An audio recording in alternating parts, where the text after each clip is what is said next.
Okay, so Lilya, thank you so much for being on the podcast. I really appreciate it. I know that it's not been a very long time since we know each other and are communicating with each other, but for you to open your home, call me on the podcast, and discuss a topic that's rather difficult to discuss, I appreciate that a lot. I have some questions written that I would take to as we progress in the podcast. But also what I want to share to the audience, the topics that I picked today are really important to me. Also they are socially very pressing topics. So whatever me and Lilya discussed today on it is rather I feel our opinions about it, not putting definitions out there. And my idea was more to educate people through the podcast rather than again give decisions. So as we progress, she'll just throw light on some questions. I may ask some questions again, and we'll it'll just be a discussion is what I'm saying. Cool. Okay.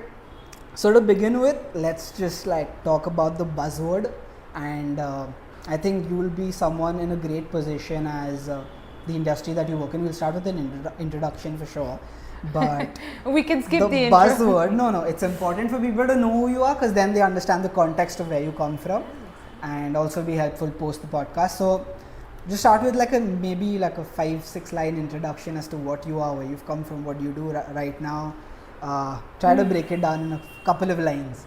Okay, I think the first thing I would say is I'm a human being on a human experience, and through that journey I also accompany other human beings on their journey. So whatever they may be going through in their life, I'm there as their cheerleader, but also a support system. So I do a lot of work with people one-on-one. And right now a lot of work around grief, around depression, anxiety, and a bunch of other things. Okay. And you mentioned something what I've read, I think on your Instagram, is 20 plus modalities. So to name a few, can you tell people what they are?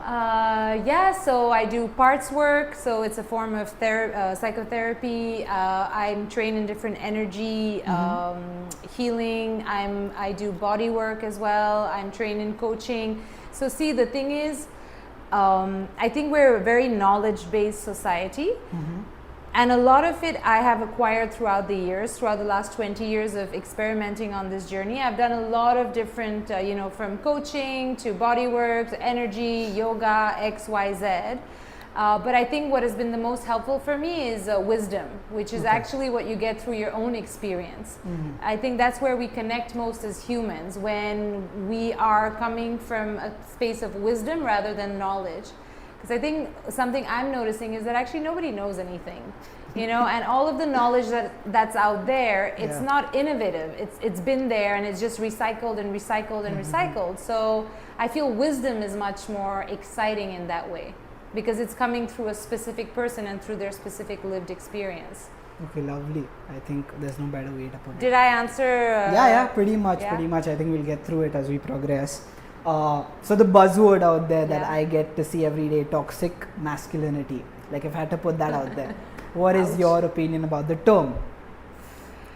I feel that labeling anything, especially negatively, doesn't serve any purpose. I think as soon as we label something, specifically people, it closes the conversation on what is actually the cause, what is actually the reason for this toxicity, and so I don't like buzzwords. Anything buzz, I'm not interested in at all. I find it it's a real collective challenge right now, because we love this stuff in this generation for some reason, but I find it really demeaning, and it's not helpful to dialogue and understanding each other better, which is what I'm interested in. Yeah, so the reason why I ask this question so much is because the content that I'm thrown out to when especially I move towards personal and self-development, it always somehow ends up towards the toxic masculinity side of it. And I was seeing a video a couple of days before where someone said that if they don't call you you're not toxically masculine, you might not be masculine. And I found that so triggering in a way, because I know the inner work I've put in myself to even come to this position, so it was kind of bad. Also, there's this other podcast by this guy called Chris Williamson, where he was talking to a therapist in the States, and he said that therapists today are not equipped to help like men with their depression for some reason. Like that was the statement if I had to put it across. And he said that like men, when they like go to therapy, they're driven by like solution oriented always, and not exactly like, okay, like the questions that a therapist would ask. So like, what's your opinion on that? So I will share perspective because I don't have opinions. I only have perspectives, okay? I think my perspective on that from the work that I do with men one-on-one is that a lot of men are struggling and suffering, and they don't have spaces where they can address what's going on with them. And yes, there is a tendency to want solutions. But I'm also seeing men who are interested in understanding the causes of their symptoms, the causes of their challenges, of the, you know, their struggles, their depression, their anxiety, all of those things. So I think, it depends who you're listening to and who you're getting your information from, because there's everything in the world, right? But I think we live in an age where, you know, there's so much negative information, and that's coding a lot of the conversation. And actually there is no more conversation because everyone's just polarized on their opinions, and nobody's willing to listen to anybody. So I would say that men, at least the men that I work with, they're open to that journey, and in fact they're seeking it, they're wanting it, they're really, like, they've come to a point where they're just fed up. And they want someone to support them and help them on that journey. Was it always like that? Like the first day that they came in as your clients, were they open to it, or it was like a process that you took them through? It depends. Some of them, from the get-go, because not everyone is at the same space in their journey.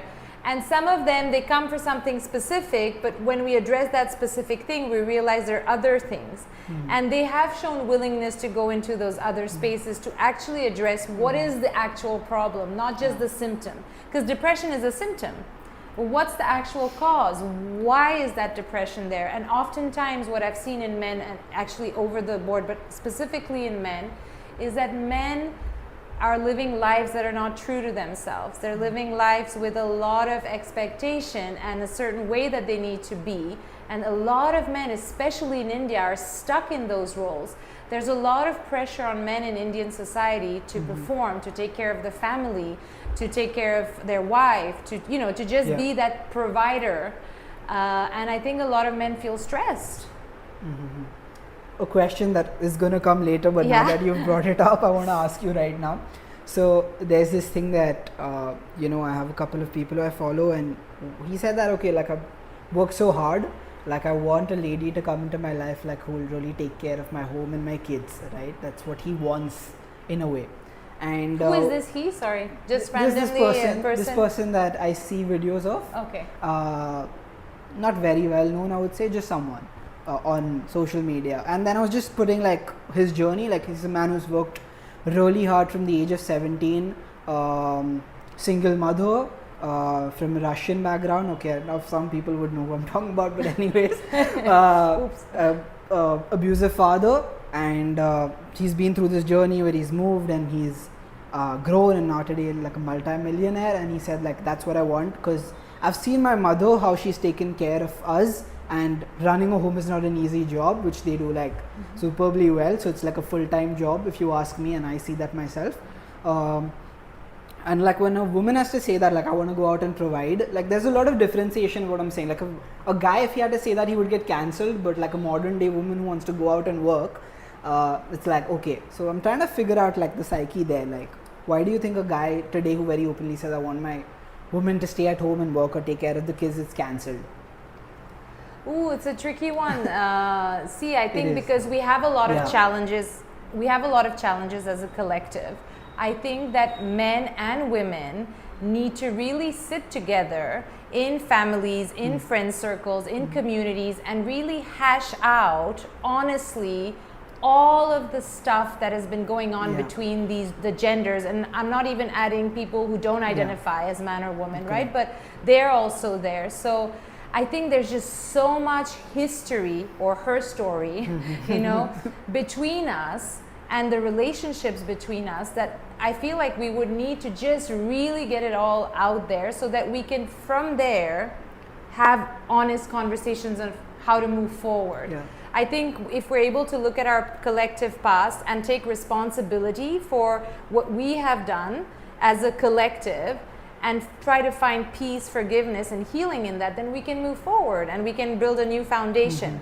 But no one's really willing to have those difficult conversations and take ownership for whatever it is that we might contribute. So for example, in this case of this guy,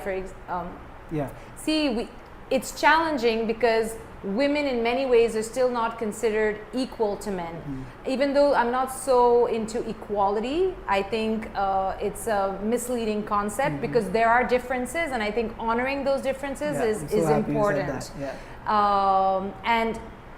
But I think it's because there has been so much oppression of women.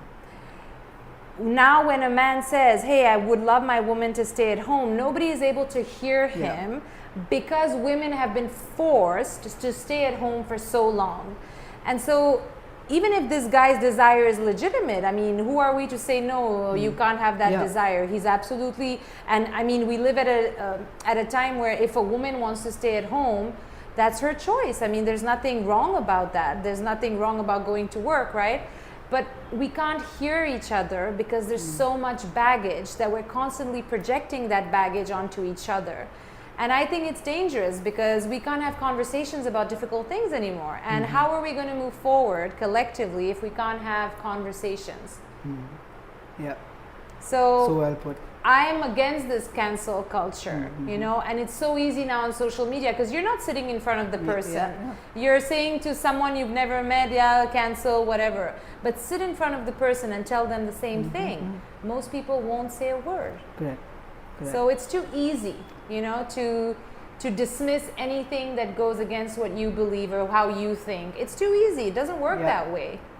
Like, we need to be able to dialogue and also agree to disagree.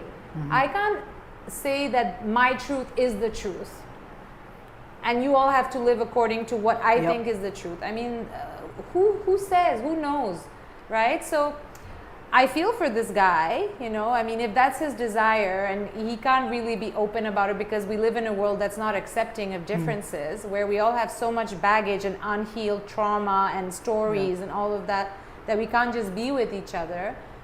It's tough. I mean, I wouldn't be the right fit for him. I'm just saying. So I'm not a candidate because I mean, I love to take care of my own home, but for example, I'm not that kind of woman. I think I wouldn't appreciate to be at home and stay at home and take care of the home. Okay. It's not fulfilling for me. Yeah, I think he says it more from like the perspective of like he respects it as a person who needs to do it. Everyone doesn't have that ability, right? Even to manage a house, run the house, whatever. So it's difficult. And I think the notion of respect you just mentioned is really important because I see a lot of men who don't respect the women in their lives who are actually taking care of the home.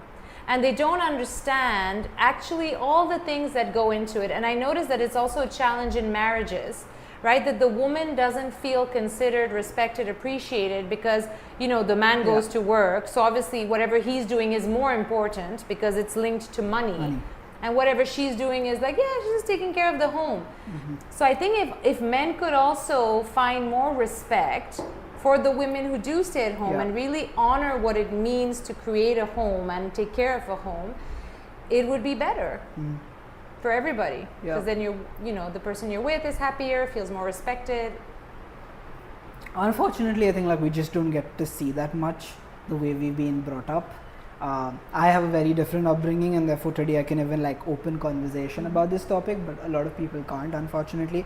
But that's where we're heading. So okay. Hopefully that's where we're heading. I love your enthusiasm. I'm with you. Let's head somewhere positive. So the next question I have is about men and their emotions.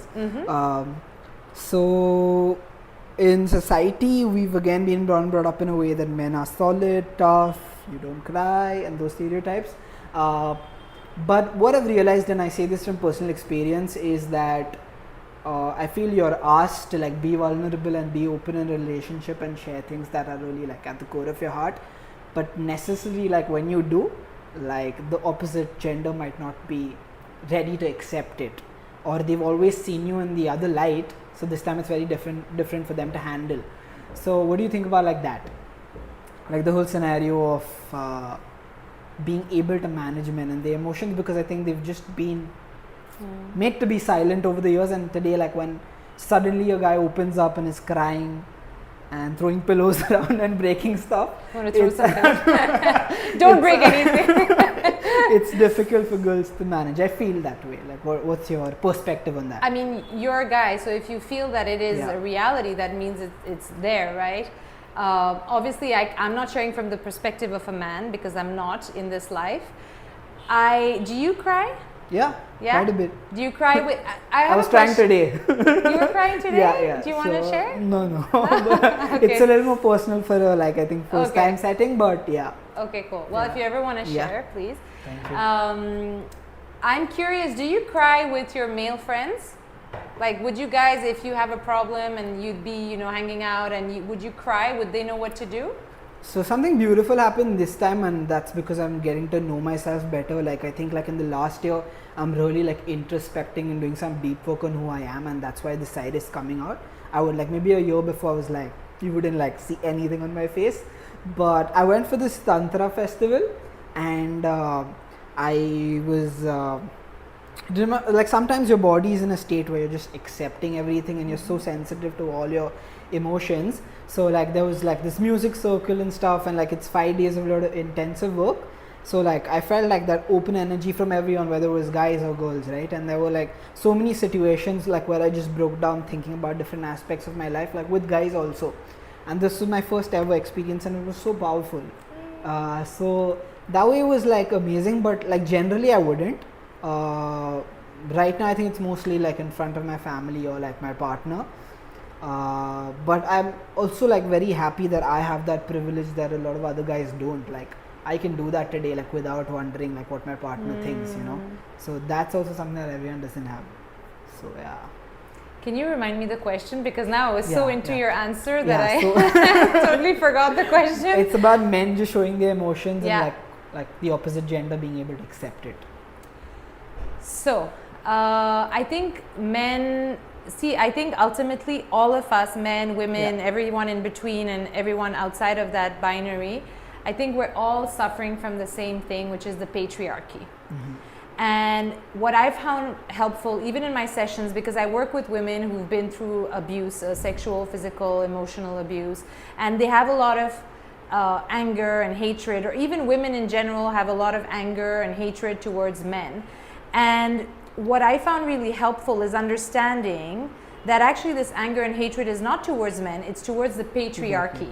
Mm-hmm. Because men, I feel, are suffering as much as we are from the structure that the patriarchy has put us all in. Because you guys have to live according to very rigid rules and regulations of what it means to be a man. And if you're not in that, you're not a man, right? And we have to live in these regulations of this is what it's to be a woman, right? And if you're not, then you're not really a woman. You're too masculine, you're too bossy, you're too whatever. So all of us are suffering from this common thing, which is the patriarchy. And I feel like if we spend more time focusing there, rather than, it's like, when we're fighting each other, instead of looking at, okay, where's the source of the problem, right? Like people fighting each other instead of saying, wait, maybe the government is the problem, right? So for me, it's the same thing. Patriarchy is the challenge. Men and women are struggling from it. Now, if you look at relationships, I think on a one-to-one basis, a lot of men are struggling to even emote. A lot of them are even struggling to understand what is going on inside of them. Some have cried the last time in childhood. Now, it's also important to understand that women, depending on what generation, are not used to seeing men emote. And they have also been fed the patriarchy. So now it's internalized. And now we have this internalized patriarchy where a man is this way as per the structure, right? And we need to be this way, which is why we're suffering, because we're comparing ourselves to this image of perfection. And we're suffering in our relationships also because we're seeing men as just this one thing. So it's difficult to be welcoming and accepting of something that you don't know, that you haven't seen modeled, that you haven't experienced. all of us come from families mostly where we've never seen men emote, or even men around or present, or even taking care of the house or taking care of kids. Yeah. In India, even more so. So it's really difficult to expect a woman who's grown up in that environment, who's never had a model of what it is to, you know, see a man emote, to now know what to do with the guy's emotions, right? Even though that's what we may want, we may not have the skill or capacity to deal with it. I, for example, have grown up with an overly emotional father and an unemotional mother. So I come from the different dynamic. You know, my dad always crying, always super emotional, always hugging, and you know, I love you. And my mom opposite, never seen her cry. I love yous are very rare. So now it's different because, you know, as they get older, they become Does it have anything softer. to do with like their origin or where they come from? Just I mean, my dad's French, but he's just an emotional guy. He's always been, you know, and he's always cried. I've always seen him. So for me, it's not weird to see a guy cry. But I know a lot of my women friends and even male friends, they have no idea what to do with the man's emotions. They get awkward, or they're like, oh, he's crying. Oh, are you okay? Tissue, you know, they don't know how to just be there with the guy. But I can't blame anyone. It's just that we don't have a proper model of how to hold space for a man who's crying. I know because it's my work and because I have an emotional dad. I've seen this with, it's an observation rather like, just putting it out there, like Indian guys who have like... Indian guys. Ooh! Don't get me started on Indian men. Sorry. No. Love you, Indian men. Sorry. Like Indian guys who have like non-Indian girlfriends. Like I've seen this observation, like they're usually the ones who have this breakthrough first for some reason. Maybe it's culture that they come from. It was a great insight because like whenever I met like dudes like that, like they always are like open to this conversation like than any other guy. Like Indian guys who have like Western girlfriends, if I can say that, like non-Indian girlfriends or wives.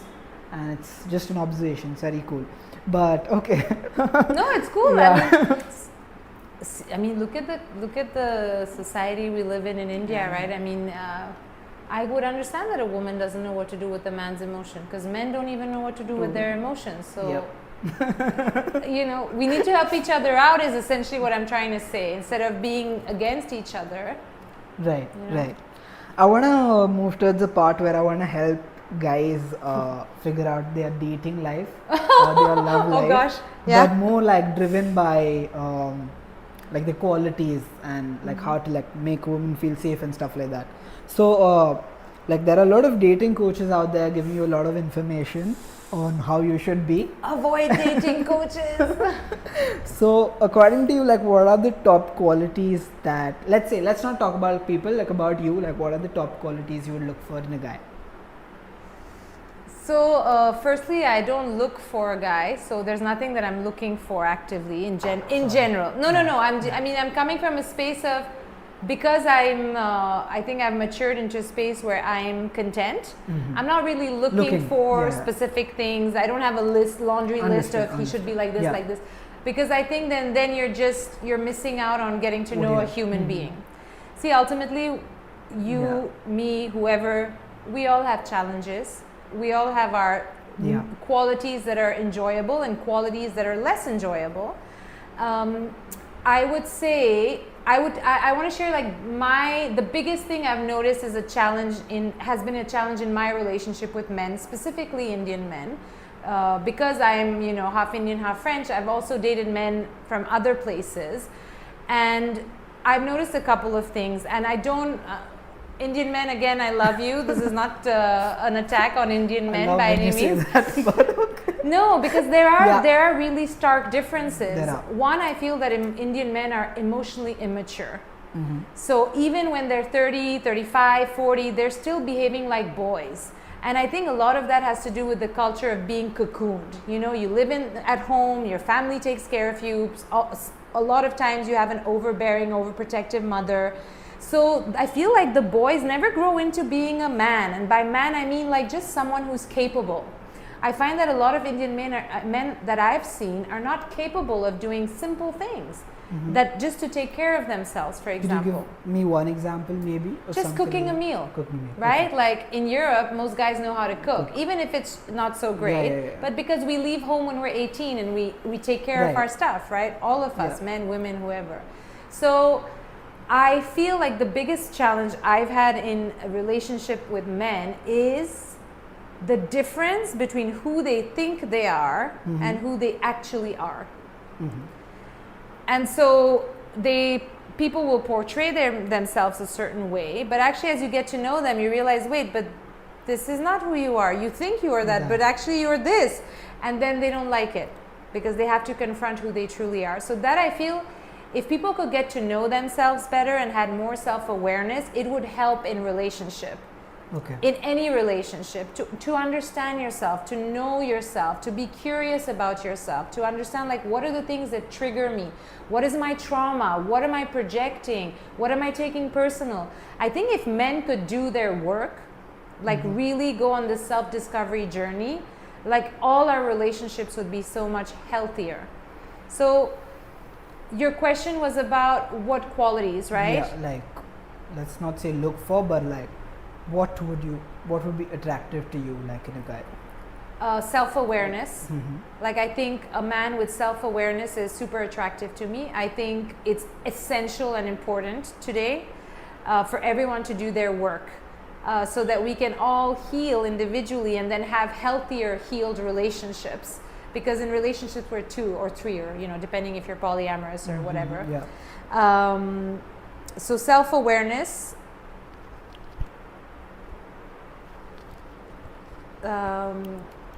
See, more than qualities, I think what's important is the ability to listen.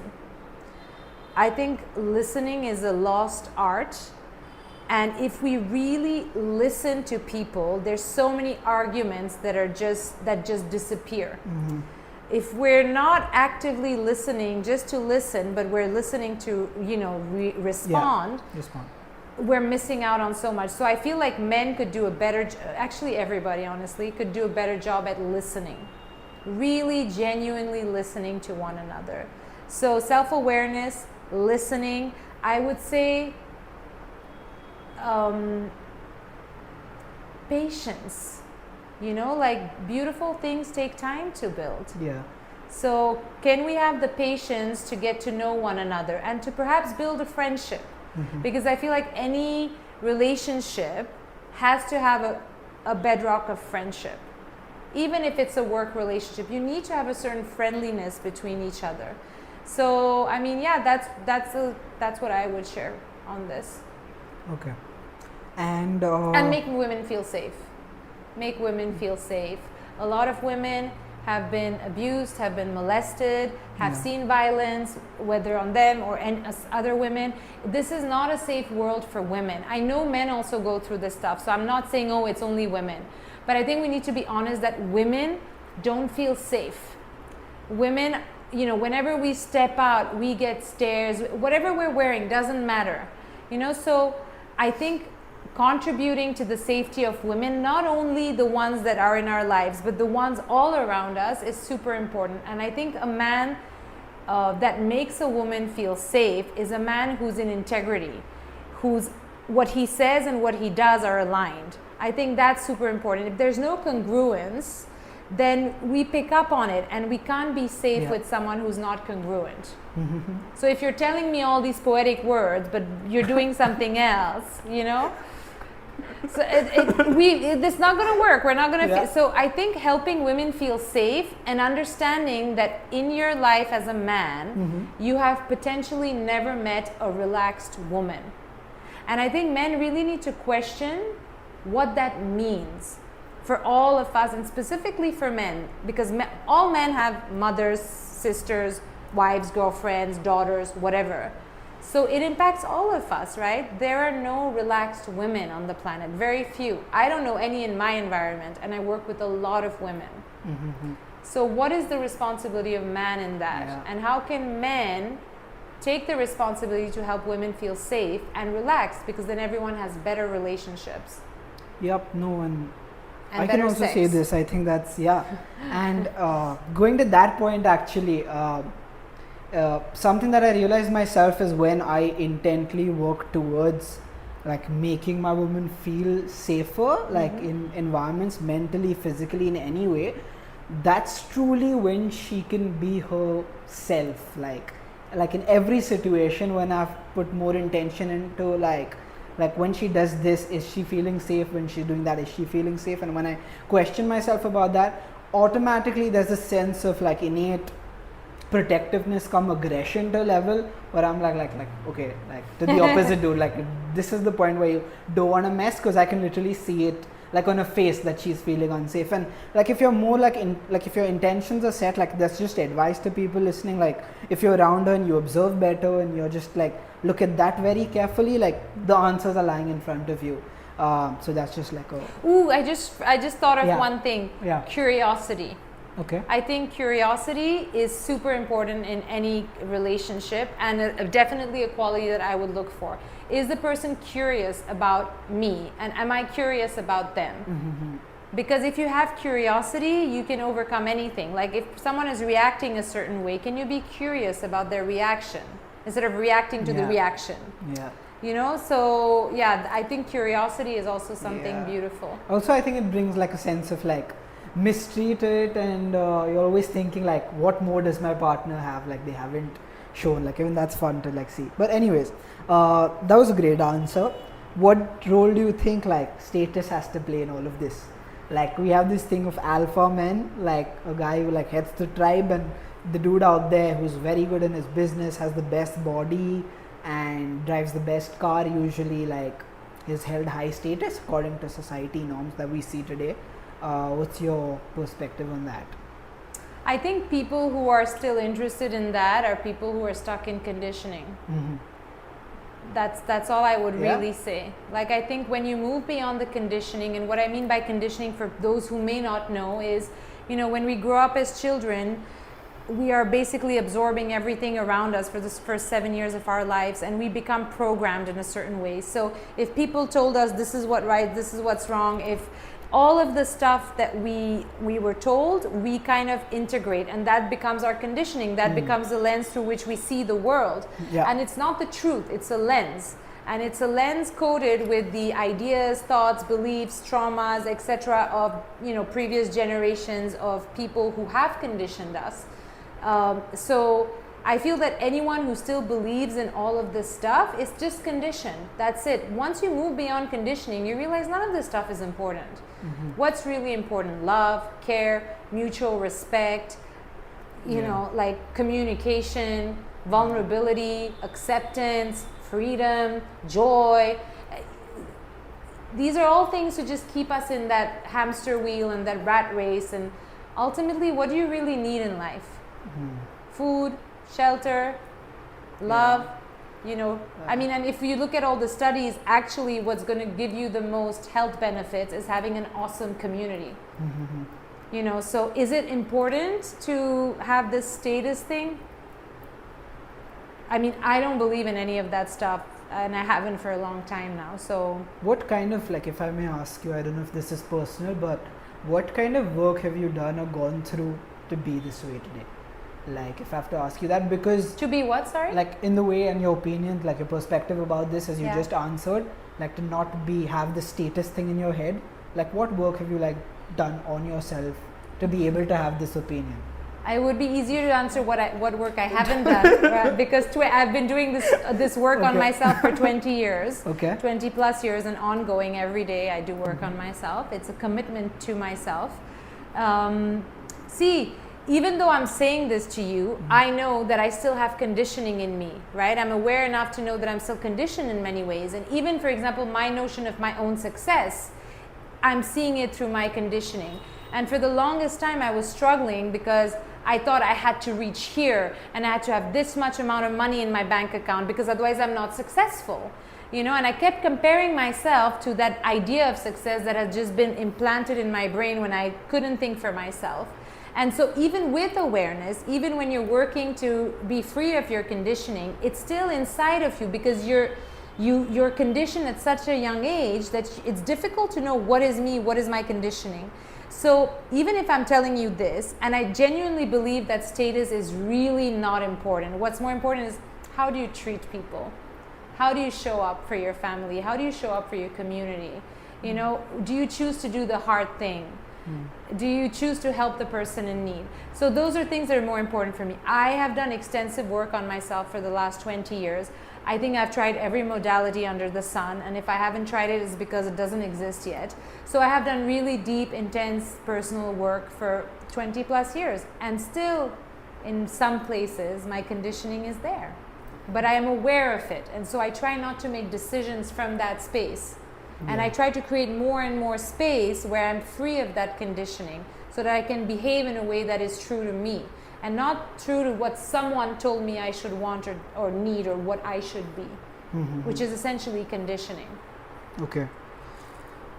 Did I answer your question? You have. Okay. Just a follow-up question, Yeah. because I'm coming from a different side of it. Like the people I encounter on a day-to-day basis have a very different mindset. So I'm trying to figure like what work that guy needs to do now to come in this position, because I've had a lot of experiences in my life where I was like, fuck money, like fuck everything, like this is what I want to commit my entire life to. Like some really powerful experiences. I was like, I just want to be in this situation my entire life. What I'm trying to say is, like when I ask status, is like, okay, let's say there's a guy, an average Indian guy who's like working really hard to get all of these things for himself, like a good life and stuff like that, and he is maybe surrounded by women who want that status in him, like they would only kind of accept him if he has all of that. So then are we saying that, okay, like the women who want that are not right, or are we saying that maybe he should like look somewhere else, or they should look somewhere else, is what I'm trying to figure. It's kind of complicated, but see, I don't think there's any such thing as right or wrong. These are all concepts, right? I mean, ultimately is this what you want or not? I think it's as simple as that. But how do you know if it's what you want or not if you don't know yourself? So for me, it always starts with getting to know yourself, self-discovery. Wait, I was pursuing this thing because I thought that was what I wanted, but actually my father wanted that for me and I hate it. I don't like this job. I don't care. I would prefer being a diving instructor. Okay, do you want to go do that instead? Right? So for me, it all starts with curiosity of self. Do you want to discover who you are? And you may never be able to exactly know who you are because we're always changing, right? And the idea is not to come to this fixed image. But are you curious to get a better understanding of yourself? And through that, make decisions that are in alignment. And I would say, like, why would you want to be with someone who wants to be with you for something else than who you are? That's kind of sad if we think about it, right?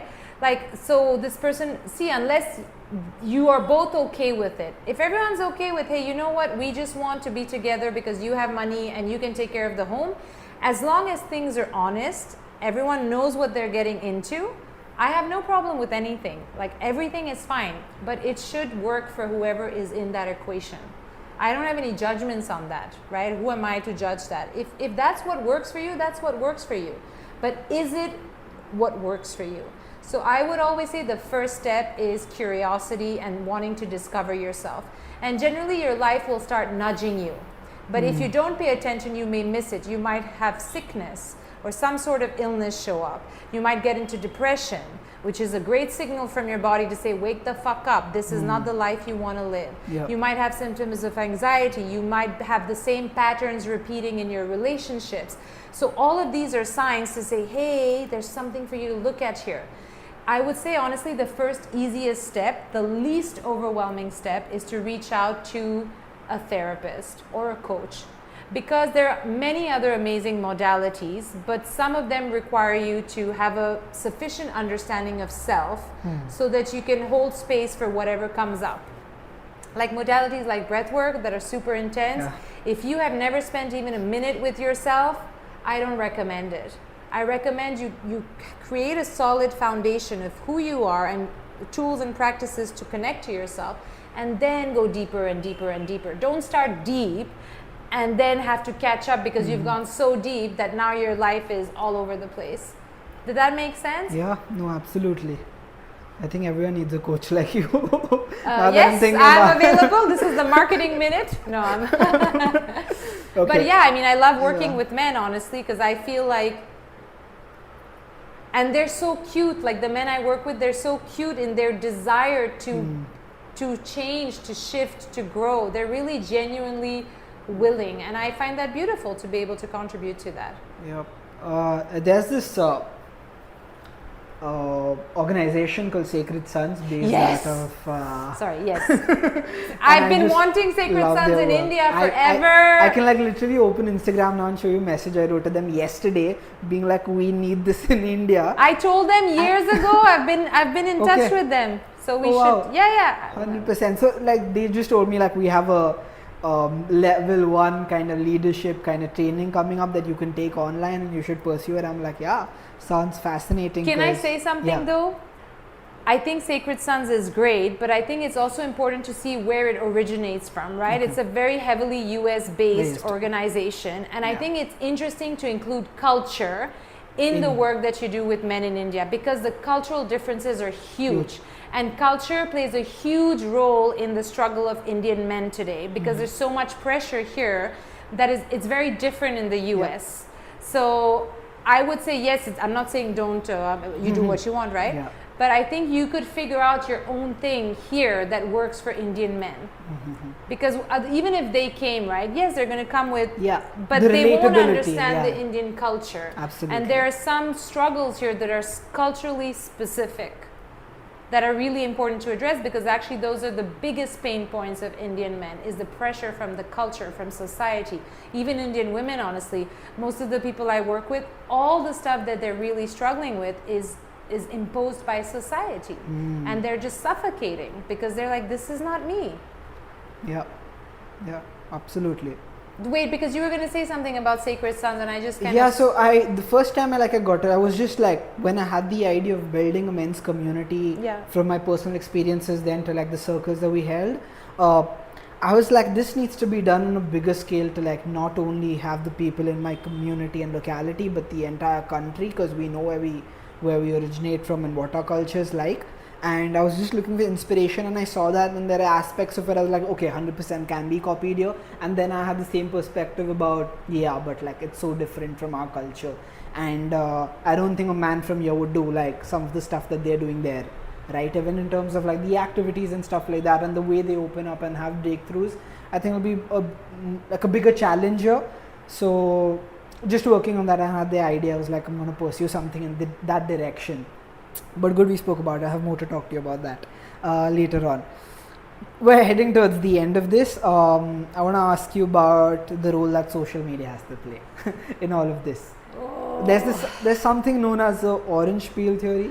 Okay, so I've never heard of that. Maybe it's an age thing. Can you explain that to me? So yeah, someone told me about this when I told them that I'm having a podcast with you on this topic, and then they were like, maybe address this because this is good. So apparently it's about how we have made these terms, and as you said, buzzwords that you don't like to use. Like we say, oh, he's a keeper if he does Y or Z, or then like this is a red flag, this is a green flag, and then we have messed up expectations from our partners because of all of that. So I think most of it stems from social media. But what do you think? Like, what is like the role at its core? Like, how is it messing stuff up, or is it good or bad? Social media? Yeah. Oh gosh, you have 5 hours ahead of you. See, I have a love-hate relationship with social media. I struggle for a really long time to just engage with the platform, and Instagram is the only platform I engage with. I cannot get myself to go anywhere else. It's just too much.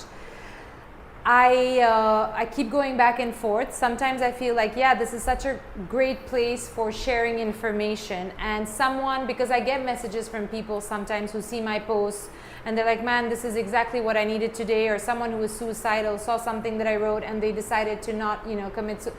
So I don't think social media is the problem. I think we are the problem. And social media is just showing us we are the problem. And so if we are the problem, we are also the solution. Correct. Right? Because for every problem, there's a solution. So I don't think social media, I think it's too easy to say, oh, social media is the problem. We are the problem, because who is using social media? Okay, bots now mostly, but we are using it. We are engaging with the platform. We are not showing up on that platform authentically. We are getting validation from that platform. We are engaging in narcissistic tendency behaviors. Yeah. So it's still us. There's no blame to put on social media. Like, if I tomorrow want to delete Instagram, I'm free to do it. Yes, maybe I won't get work, maybe I'll miss out on a post, whatever, but I can still choose. I think sometimes we forget that we have choice, and we forget also to be a bit rebellious and to create our own systems that work for us, you know? I think we've become a bit sheepish in our way of thinking, and we keep following. I mean, the whole follower culture just tells you, like, what are you following? Nobody knows what the fuck they're doing, right? So I feel that if we could use social media as a giant mirror, it would point us exactly to the places in us that need work, and deep work. You know, when you see that we can't have dialogues, when you see how narcissistic we've become, and I'm not in our tendencies, because being an actual, having an actual narcissistic disorder is a there's a checklist for that, and you need to see a therapist, right? So I think it's always how we use things. And one of the things that I've noticed is that, yes, there's technology, but if there's no consciousness, then technology is destructive, and it's distracting, and it's killing creativity. But if you have technology and you have consciousness, then you can use technology to grow and to evolve and to learn. But I feel like because consciousness is so low, because most people are asleep, technology is not being used for what it could be used, because there's not that consciousness to back it. So for me, it's always the same thing. It comes back to personal responsibility. Can we take 100% responsibility for our life and for the reality that we're co-creating?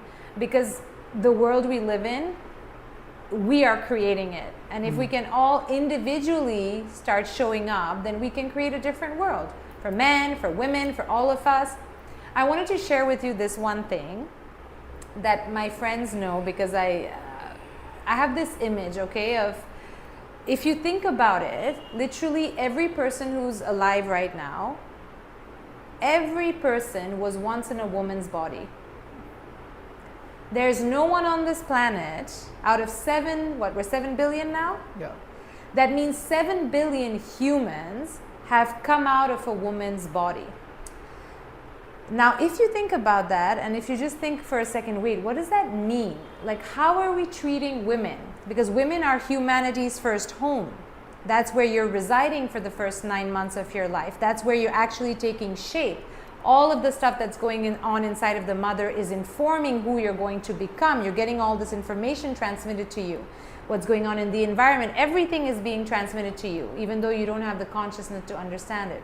So when I always see how are women being treated, because I think it really shows you the level of consciousness of that culture, that country, that society, the world that we live in.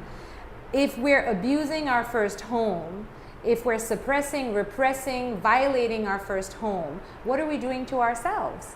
Men, women, all included, because we all come from a woman's womb. Yep. And if you just take that a bit further, look at how we're treating nature, which is where we are all being hosted, right? This is our home. All of us' home is the earth. So I like that idea, to think that all the people on the planet were first in a woman's body and in a woman's womb. And I think it's very telling how women are treated as to the quality of humanity, basically, and of our consciousness. Yeah. What do you think about that? You're It's a okay, great theory. let's end. I'm done. It's amazing now that I think about it, but it's so sad, because now when I think about, because it's the answer came from like the social media thing of it. Every day I am bombarded with so many pieces of content that inherently are telling me, like, okay, if you're, I don't know if it's right to say, but like, if I respect a lady, like, I'm being weak. Like, I can, like, deep down, that's what it's trying to say. like the content, and I'm aware, so I can pick that up and I can say that, okay, this is wrong, right? And that's being bombarded by, like, there's so many men on a day-to-day basis, so imagine the impact it has. You know what I'm saying? Really? So that that's kind triggering. of content is out Yeah, there? there is so much content out there. Like, if you're someone who just maybe once in a while might have just seen a piece of it, and then the algorithm throws 10x of that to you every day, you're being fed with that rubbish, and only people who've worked on themselves are aware of what's coming to them, right? It's very triggering. And then when I think about it, like, how do I make this change? That's a daily struggle, you know, like, oh god, like, this is being fed to me, and then this dude who did this went and made it big in life, so, like, do I have to follow that path, or what's the other path to go to? Is that right? Is this right? You know?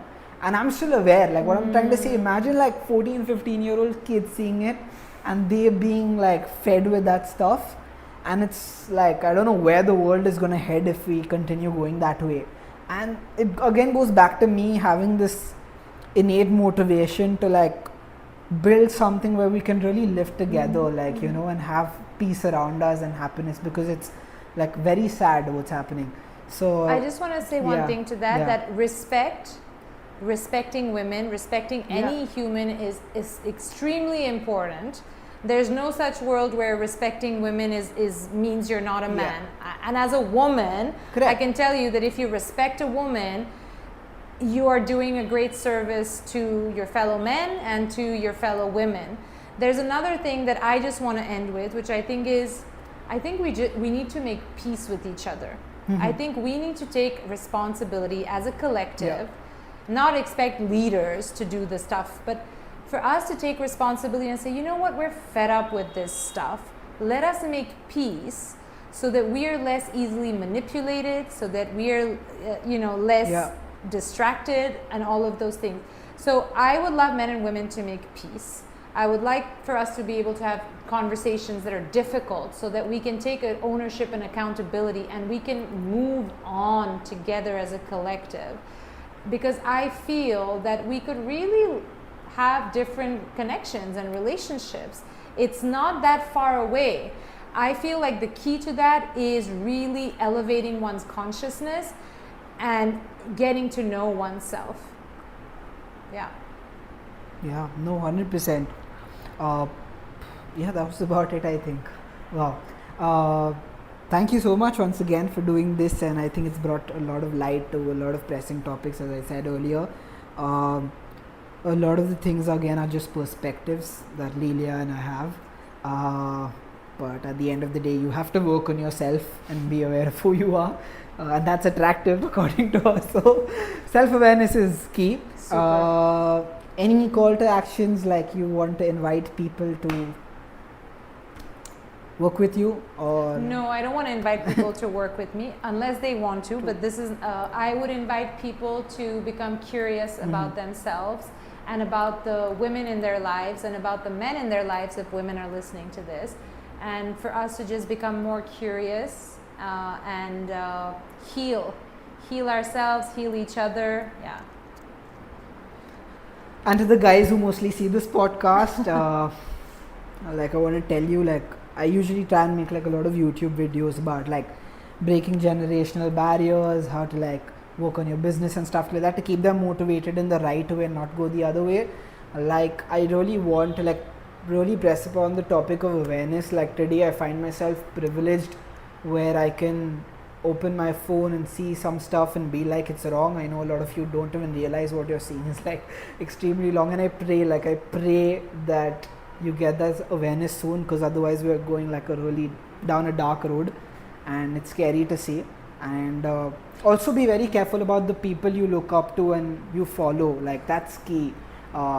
Really think about their background, where they come from, why do they feel that way. Be also empathetic to a certain level if they're really talking rubbish.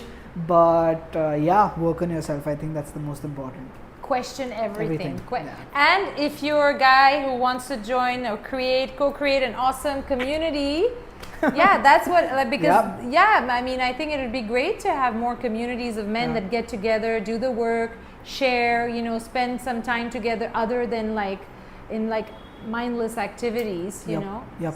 So just to end with that, because Lilya called it out, My plugin, my marketing plugin is we're calling it the Men's Circle. It's already part of a school community. School is the platform on which we host it. So once you come on, there's an open forum for discussion where we have like a category of topics you can go in and post your questions about, connect with like-minded men. I have a couple of courses there, like on business, just knowing yourself, on men's growth, that you can sort of, there's a podcasting course also. So you can take that, and my intention is really like to turn this into like physical events soon on, where we have men from all across the globe coming together and becoming physically fit, really like talking about stuff that's very important and that we generally don't talk. And the experience for the guys who've been coming, like I know like how important it is to y'all. So even if you can go around, share the message with everyone else, and we can really create the safe space together, it'll be amazing. Yeah, thank you. Namaste. Hari Om.